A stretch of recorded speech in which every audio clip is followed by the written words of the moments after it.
Good afternoon, everybody. I want to welcome you to today's webinar hosted by CityBase. The webinar is titled Digitize Your Services, the Path for Efficient Local Government Agencies. Here we have Liz Fisher, our Chief Marketing Officer, who will kick off the event. Liz? Thanks, Sasha. Hi, my name is Liz Fisher. As Sasha said, I'm Chief Marketing Officer at CityBase. Thank you so much for joining today. We wanted to present this topic, digitize your services, and the intent is for it to be educational. The intent is for us to provide some frameworks and some ways of thinking that should be useful to everyone, regardless of which technology you might be using, which solutions you might be considering. So with that, I will get started. So the first question is, where are we in the digital evolution? The framework for this presentation is really about understanding what are the stages of going from primarily manual processes to primarily digital processes in government. And the reason that we wanted to structure it this way is because we, I think, collectively know that government as an industry needs to move toward being more accessible and being more accessible digitally, but it's more difficult to answer the question of how do we approach that. And for us, what's important about understanding how to approach that is understanding where are we, or where is a given city or a given county in the progression from manual to digital. So some framework for thinking about why this is important.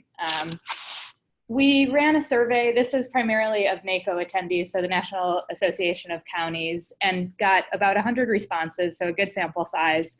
And 60 of our respondents told us that their residents receive government services mostly in person.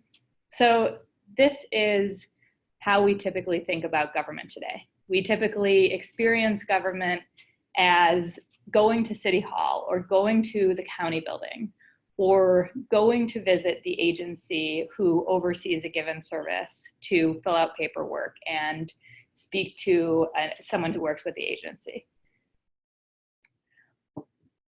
To emphasize this point, a Gartner study recently showed that 2.5% of government transactions are processed digitally today, and they estimate that by 2020, so within just 2 years, the rate will jump to 33% of government transactions. So the reason that this is important is that we are in the middle of an undeniable evolution from the expectation that a person will interact with government in person to the expectation of residents and businesses that they should be able to interact with the government online. And again, why is it important? You know, this has been happening for a while. Why is it important at this moment? It's important at this moment because we are seeing undeniable trends and shifts in the way that people interact, not only with government, but also primarily with the private sector. So they're used to doing business online, they're used to doing business on their phones, they're used to completing end-to-end activities on any given device and typically not having to interact with the person. So there's a wider than ever gap between the private sector and the public sector. And when we think about reducing this gap, we know that as people who have experience in government, as people who work in government, that there are unique considerations to the way that government provides services, to the nature of government itself, that make that a bigger challenge than it is for a private sector company to go online and provide services online. So we wanted to set up a framework, again, for understanding where in this evolution is a given city or county or agency. And the point here is to say it is not, you are not either manual or digital.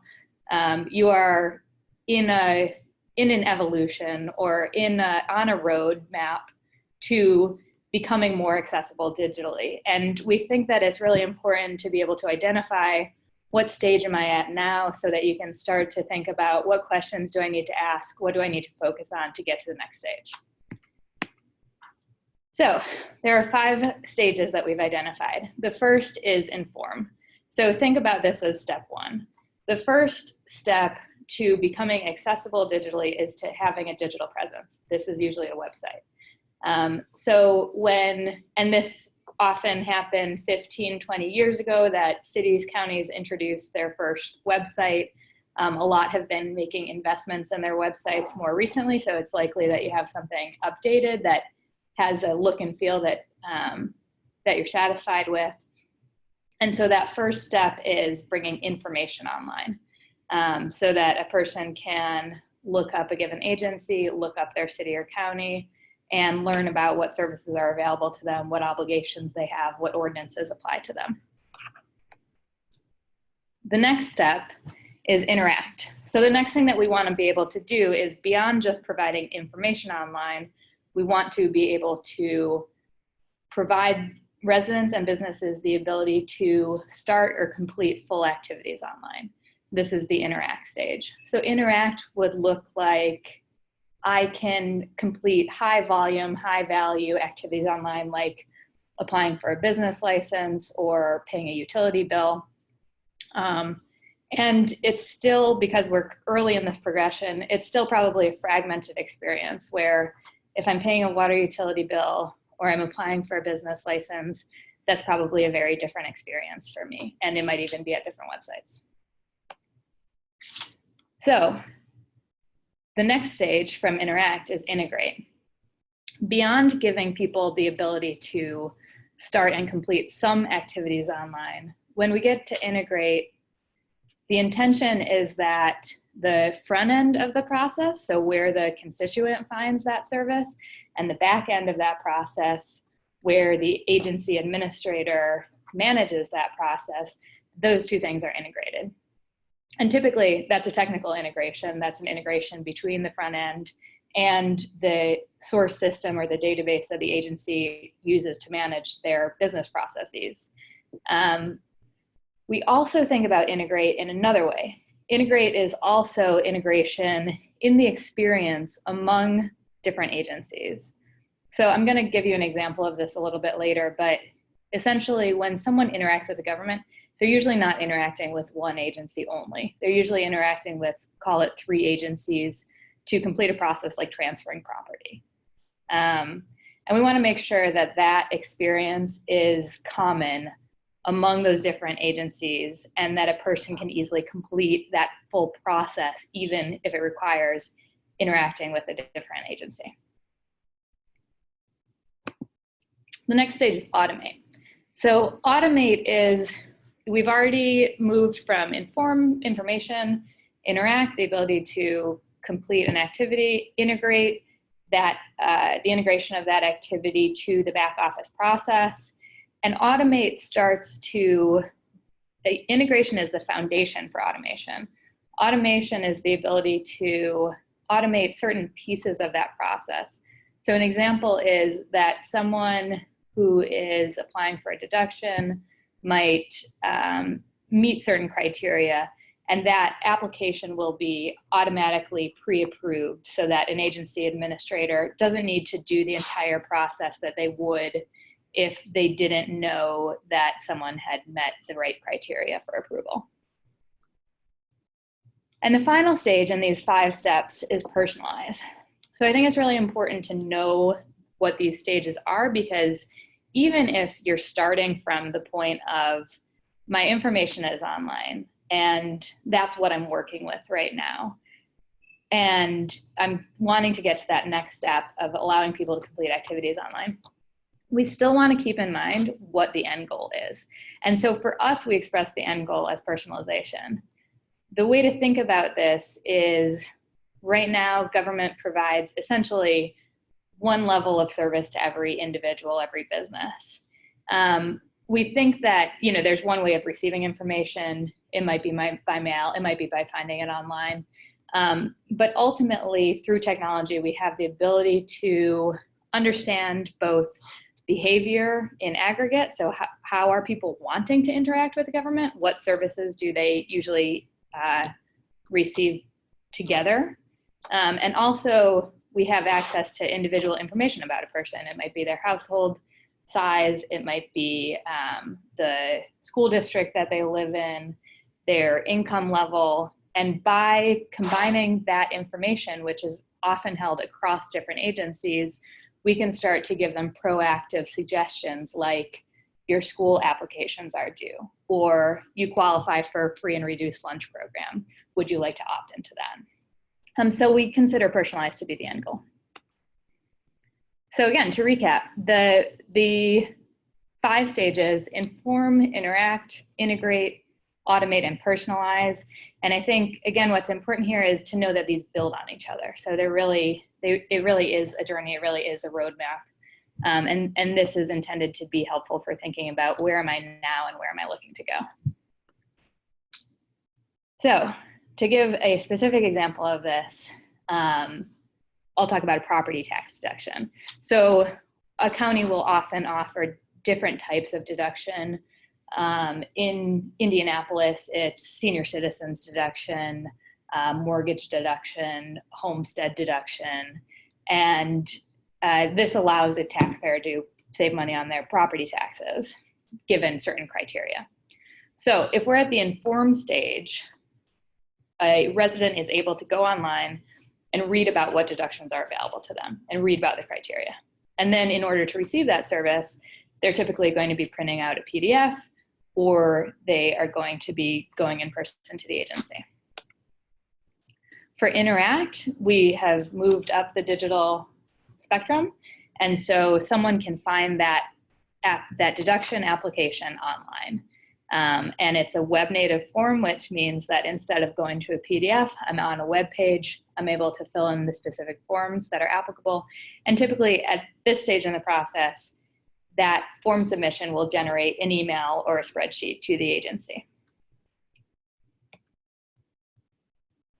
In the next stage, integrate, we are integrated to the agency, that front end form is integrated to the agency database in which they manage property information. In our experience, multiple agencies share that system, and this is where they're ultimately using as the source of truth for the status of a given deduction, the deductions on a given property.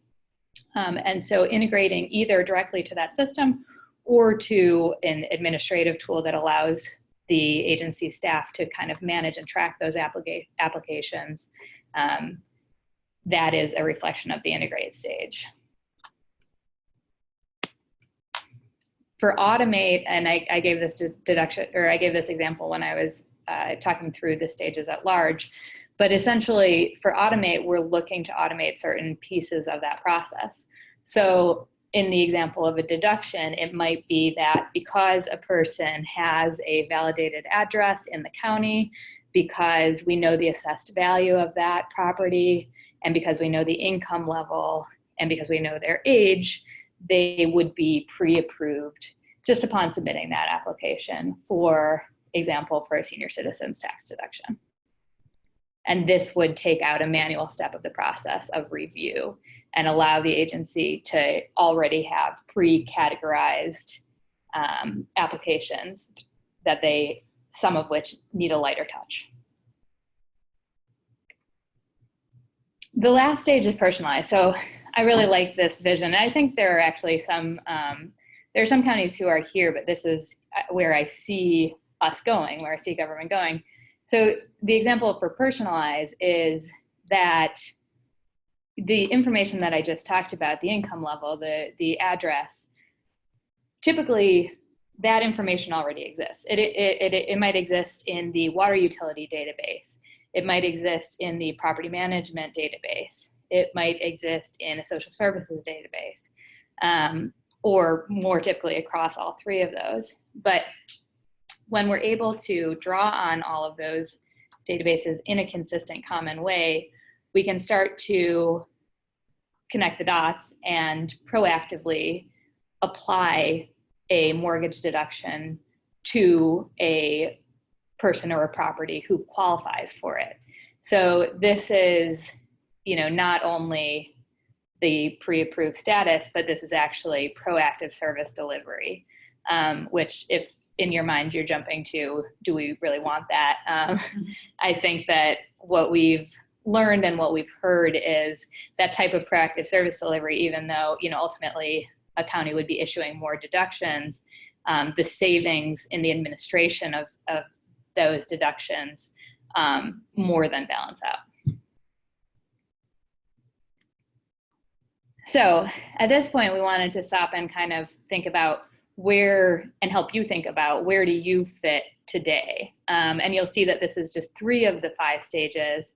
And the reason for this is that this is really reflective in our experience of where most governments are today. So if you're in the inform stage, what it looks like is I have a website. It represents all of the agencies within this county. I'm going to use agencies and departments interchangeably. And because of that, people can find out what processes apply to them, and hopefully they can find the information about where to receive those services. If there are services online, they're typically there via PDF. So that's a very, very common state for government to be in. The interact stage would look like we have already, as a government entity, started to digitize some high value, high priority services. Again, it might be payment, it might be business related services, it might be property related services, but it's a subset of the overall services. Those, I also refer to them as digital services, and that's how we refer to them as a company. But those services are web native, which means they're not a PDF.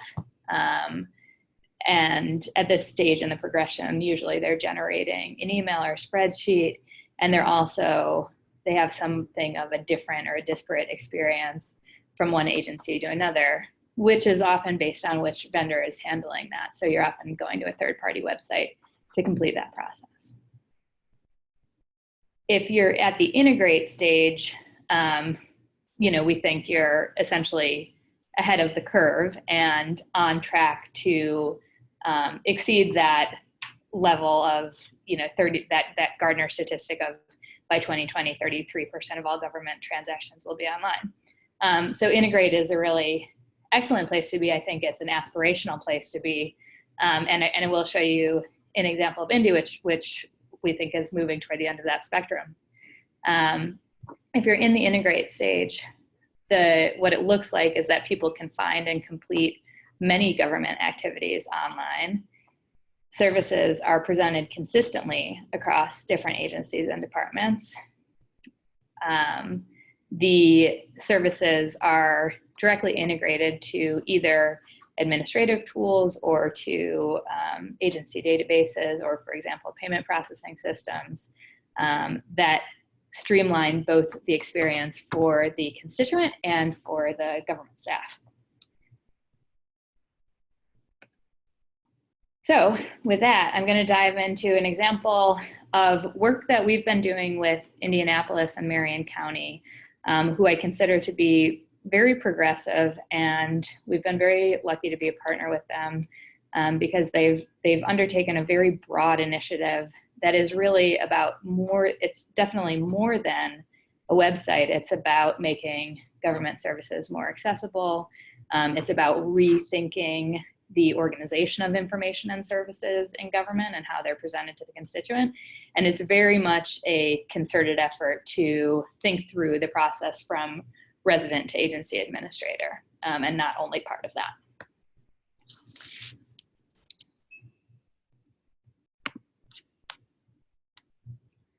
So with that, I'll jump to Indy. So this is, you can find this and you can poke around at it. This is live. The site is my.indy.gov. Within a couple of months, this will be at indy.gov. The approach here was to come up with a parallel site. So we're migrating information from their old site to this new site. Some of the things that I wanted to point out here that are related to what I've been talking about is you'll see here You know, this is about presenting information, and it's about presenting information in a way that's meaningful to residents and businesses. The typical government website is organized by agency, and that's not a bad thing. That's really also frequent in corporations and in private organizations, that they structure their website based on their internal structure rather than based on the audience who's receiving it. So we want to flip that paradigm. And here we do it by presenting popular services. So these cross a range of different agencies and departments. Indy is a consolidated city and county, so you're going to see some county services, some city services, but you'll see it might be with the purchasing department, it might be with the treasurer's office or the auditor's office, but no matter what, they're presented in a way that makes sense to a person who wants to complete one single activity on a given day, and that's the design. In addition to that, again, this is an informational design structure. We organize information and services by topics because, like I mentioned earlier, when people are interacting with the government, they're typically interacting with maybe 3 to 5 agencies rather than just one agency.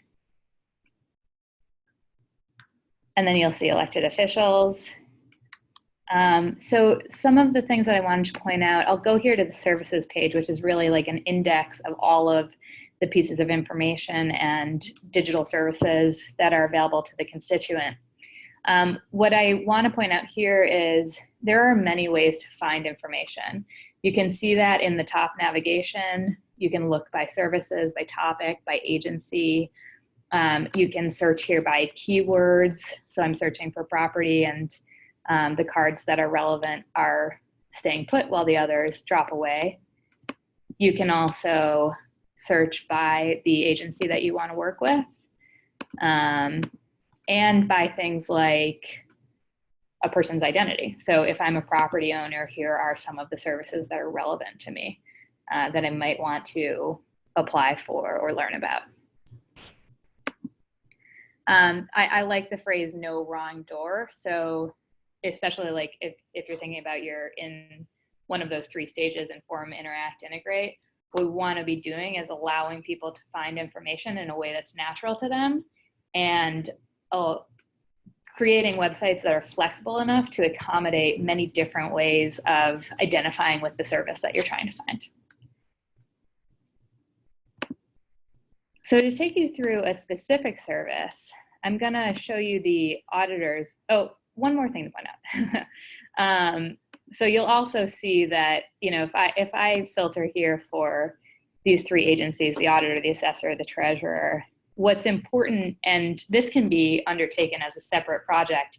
This does not need to be a project for the entire city county. This can be just with one or a subset of agencies who handle similar services. But what's important here is that it's presented in a way that is consistent across different agencies. So you can find all of these information to all of these services together, which is rare right now. But I'll stay on the auditors, and I'm going to show you one of the mortgage deduction services. So while I'm here, I want to point out the content.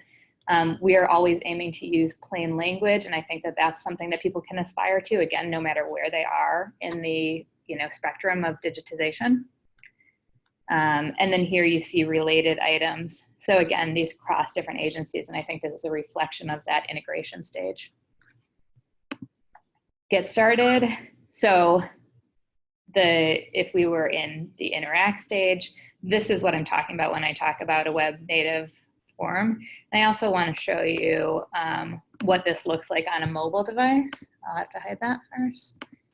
So if I were on a mobile device, this is how a constituent would receive this form.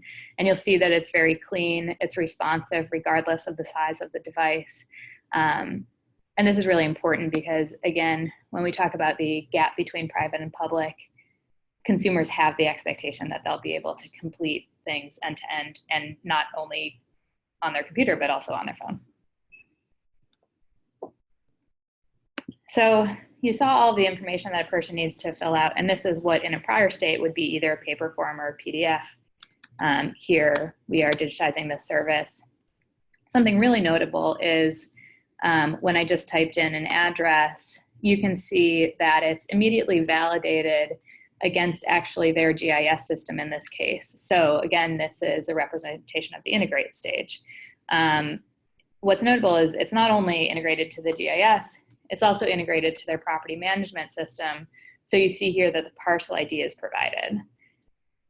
Again, this is really driving toward meeting the needs of people and being empathetic with the residents and businesses about what information do they have on hand, what is familiar to them.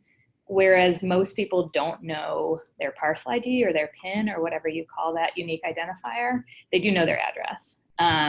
And we are improving the experience not only for the resident because they need less information that they otherwise would have, and they are able to receive confirmation and validation that they have in fact entered the right address.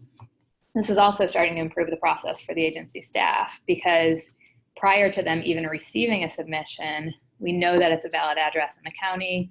We know that we know the parcel ID associated with it, and we know that we're spending less time essentially correcting or tracking down unclear, incomplete, or incorrect information. So if I were to submit that, that would go to the agency admin system. I'll show you an example of that. And then just quickly, another service to show you is the deduction application status. And so here, if I get started, I have an address that I can search.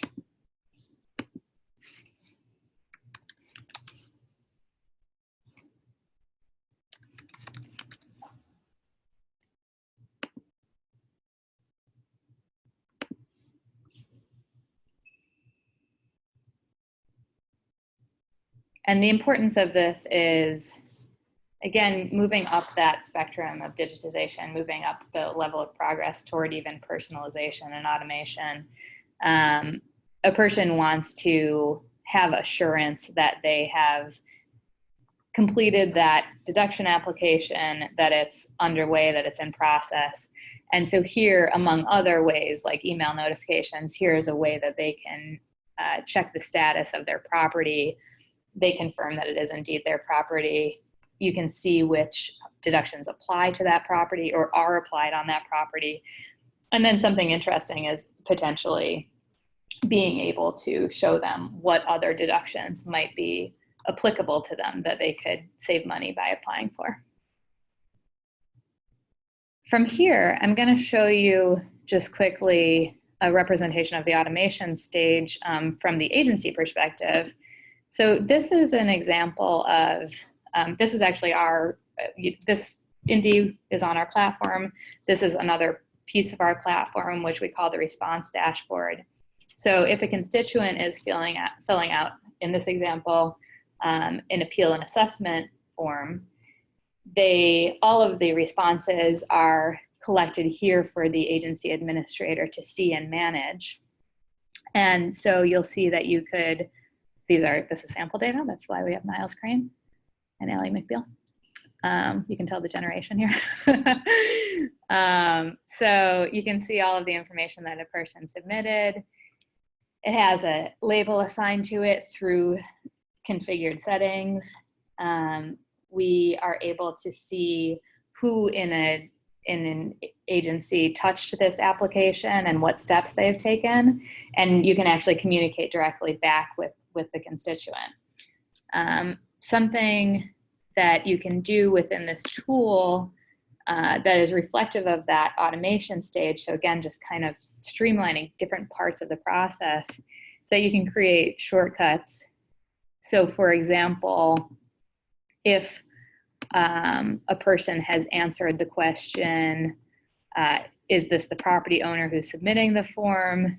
And that the answer to that question is yes, we can assign it to a certain colleague who is tasked with managing that subset of applications. Or another way to use shortcuts is to automatically assign a status based on the response to one or more questions. Getting toward automation and personalization, you also have the ability here to set automated messages depending on things like, did the status change? So if a person's application went from under review to approved, it would send a notification to that constituent automatically to let them know and keep them informed, which is difficult to do with manual processes and difficult to manage in general.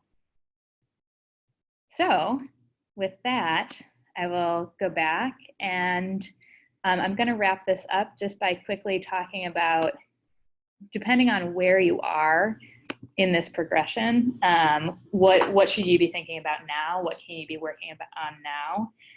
And we are very happy to take follow-up questions, very happy to send additional materials, send this deck if it's of interest. And so if your city or your county or your agency is at that informed stage, then, which again is kind of, you have a website and people are able to find information online. Some of the things that you should be thinking about at this stage are, is it easy for people to find information? Are you using plain language to describe government services, which we know are often, kind of bogged down in bureaucratic language, and there's a balance between using plain language and using terms that people are familiar with when they're heavy users of government services. You can be starting to introduce different search and navigation features. So this is where topics come into play. This is where you might want to think about that phrase, no wrong door. Another thing at this stage that's valuable is analyzing search data. So most of us have search or analytics on our site, and they help inform what people are actually looking for. So I think not only government, but really any industry, we typically have preconceived notions about what's important to people. And the most valuable thing we can do is validate that against real data. And it might show us things that were blind spots, and that we need to present more proactively because people are frequently looking for them and maybe not finding them. And at this stage, also moving into interact, we want to be thinking about introducing native web forms and applications. And I think it's helpful to, certainly most people on this call are going to have a certain purview. So it is a great thing to start with a certain set of services that you have oversight of, that you can start to build as an example for the rest of your county.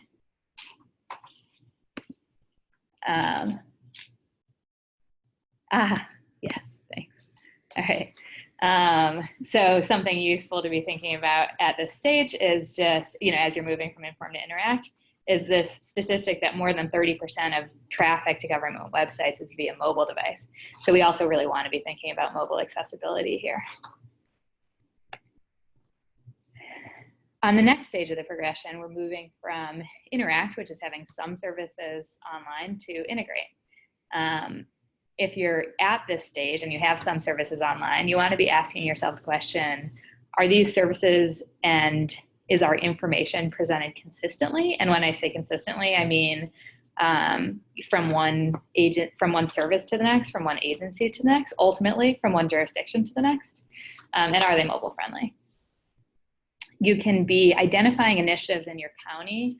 I think that there's often a lot going on, and sometimes it's easy in any organization not really to know about resources that might be available to you because there is an agency that is interested in driving these types of initiatives, whether those initiatives are around constituent engagement or service delivery or even performance evaluation, which really does tie into improving the constituent and back office processes together. And so these might be sources of either collaboration or actual funding, things like that. At this stage, I think it's important to consider forming working groups. So, I mentioned property. This is actually public safety is another topic, community engagement. These are things that in the constituents' mind are similar, but are usually overseen by a couple of agencies. And I think it's incredibly valuable to work with those agencies to start to share ideas and ultimately share tools and technology to improve the process, again, both for the resident and the agency. And then an important step at this stage is potentially cataloging all of the services you provide and organizing them by complexity. And that starts to give us a real distinct, specific roadmap of where are we going, what are we trying to bring online. And when I say organizing them by complexity, that might be, is it a manual process today, totally manual paper process, simple submission? That's going to be an easy thing to bring online. If it's a complex process and, for example, the agency database that holds the relevant information is undergoing an implementation or a migration, that makes it more difficult to bring online. But when we start to bucket those, it allows us to think about allocating our time and energy. Something to think about at this stage that we're trying to reduce is, again, this is the NACO survey that we did recently. A given office is spending 20 to 40 hours a week manually entering in data. So this is something where there are ultimately efficiencies to be had, improving the experience of the staff, allowing them to focus more on edge cases and not spending the same amount of time on every application. So that's something to contextualize our goals. And finally, moving from the integrate stage, which again is already really far along the progression towards digital services, into the automate stage. And what you can do here is think about, and again, this is where most of our services are starting to be online and where we do have initiatives to present them consistently. So here you might be thinking about what data is available to me to measure the effectiveness of these initiatives that are probably pretty recent because the technology for them is pretty recent. So how can I be measuring the effectiveness? Who uses it? How often do they use it? What types of things are they doing together? And then from that, making sure that we're using technology that enables data-driven models for presenting services in a way that is reflective of and driven by that behavior that we're observing from residents and businesses. Another thing to be thinking about at this stage is, so the first step of digitization is it's easy to, or it's relatively easy to put forms online. So it's usually a little bit higher complexity to do an integration to a system that allows for a search or a lookup. But what we find is, I showed you the example of the Indy GIS lookup. What we find is that those lookups are often, there's maybe 10 that are used by many, many different services. So the looking up the GIS or the parcel number, that's relevant to all deduction applications. That's relevant to changing the address on your property taxes. It's relevant to combining parcels in a county. So there are some really high value services that we can introduce that are shared across different agencies, different processes. And at this stage, because it is a advanced stage in the evolution, we want to definitely be thinking about the connection from all the way from how does a resident find and receive this service to how does the agency staff administer it, and making sure that those are really that those two sides of the equation are integrated to facilitate automation, to ultimately facilitate personalization. And one of the things that we're trying to address with all of these, and that I think that last stage really comes into play when we're trying to present things consistently across agencies, is I find this interesting and also reflective of the experience I've had working with government clients, that 65% of our survey respondents reported receiving requests for government services that their agency doesn't handle. So I think that's highly typical because of all the things that we're talking about, and that's something that we want to improve and actually really just reduce the burden on a person to know whether the treasurer oversees a service or the auditor or the assessor. Ultimately, we just want to give them a way to get it done. So, final slide. The intent, I think what's really important about this is we're a technology company. We think about technology a lot. The end goal is not technology. Technology is a means to the end. Technology is a means to improving the way that you deliver services between the government and constituents.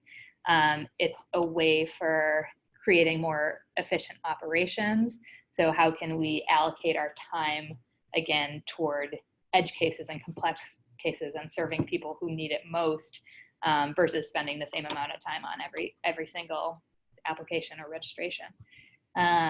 We're aiming toward better data. Again, you can think of that constituent behavior and what are people really looking for? What do they need to help us, again, progress and move forward in the way that we're delivering services. We are ultimately driving toward, again, that fifth stage of personalization so that individuals have an individual experience with the government. And again, so that we're efficiently delivering services to the people for whom it's applicable and who qualify for different government services. And then ultimately more informed policymaking because we're getting greater information, because we have greater direct access to people. So these are some of the things that we think about, and I hope that this was a useful framework. We are always happy to share more information, to speak with you, to supply more articles, whether they're ours or things that we've found interesting on this topic. And I really appreciate your time today, and welcome any follow-up. So thank you.